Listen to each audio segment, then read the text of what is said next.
ఆదాయం అంతా ఎవరు జోబులు లేకపోతా ఉంది అని అంటే పక్కన చంద్రబాబు నాయుడు దగ్గర నుంచి మొదలెడితే ఆయనకింత, నీకింత, నాకింత, నాకింత, నాకింత, నాకింత అని కింద వరకు దోచుకో, పంచుకో, తినుకో. ఇది ఈరోజు రాష్ట్రంలో జరుగుతూ ఉన్న పరిస్థితులు. నిజంగా ఈరోజు ఒకసారి గమనించమని అడుగుతూ ఉన్నాం. మనం ఇంతకుముందు ఎప్పుడు చూడలే, మొట్టమొదటిసారిగా చూస్తూ ఉన్నాం.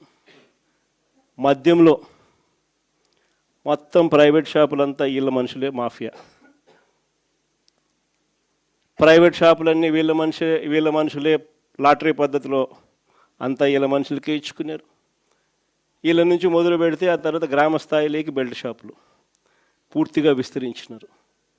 ఆక్షన్లు పాడి మరి ఏ కార్యకర్తకి ఇవ్వాల వాళ్ళు ఆ కార్యకర్తలు వాళ్ళు కొట్టుకోకూడదు కాబట్టి మళ్ళీ ఆక్షన్లు మాడి మరి బెల్ట్ షాపులు ఇస్తూ ఉన్నారు.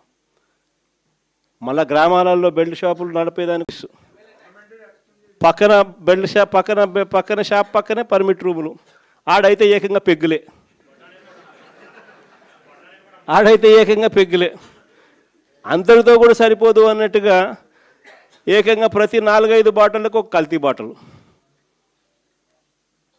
గవర్నమెంట్కు మామూలుగా రావాల్సిన ఆదాయాలు రాకుండా ఎలా పక్కదావ పడతా ఉన్నాయో చూడండి. ఇసుకేమో మన హయాంలో సంవత్సరానికి 750 కోట్లు ఇసుకలో గవర్నమెంట్కి ఆదాయం వచ్చేది. 5 ఏళ్ళు కలిపి దాదాపుగా 3500 కోట్లు రాష్ట్ర ప్రభుత్వానికి ఆదాయం వచ్చేది ఇసుకలో. ఈరోజు ఇసుక అనేది ఫ్రీ అంటారు. ఎక్కడైనా ఇసుక ఫ్రీ జరుగుతుందా? పూర్తిగా దోచేసుకోవడమే. ఎక్కడ చూసిన మిషన్లు, ఎక్కడ చూసిన లారీలు, ఎక్కడ చూసిన టిప్పర్లు దోచేసుకుంటా ఉన్నారు.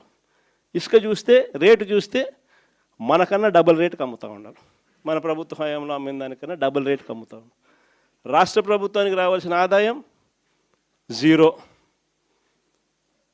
సిలికా, క్వాడ్సు, లాటరైటు, మీ ఇష్టం, ఏ మినరల్ అయినా వేసుకో, ఏదన్నా వేసుకో, అన్నిట్లోనూ లూటి. రాష్ట్ర ప్రభుత్వానికి సంబంధించిన ఆదాయాలు రాష్ట్ర ప్రభుత్వానికి రావు.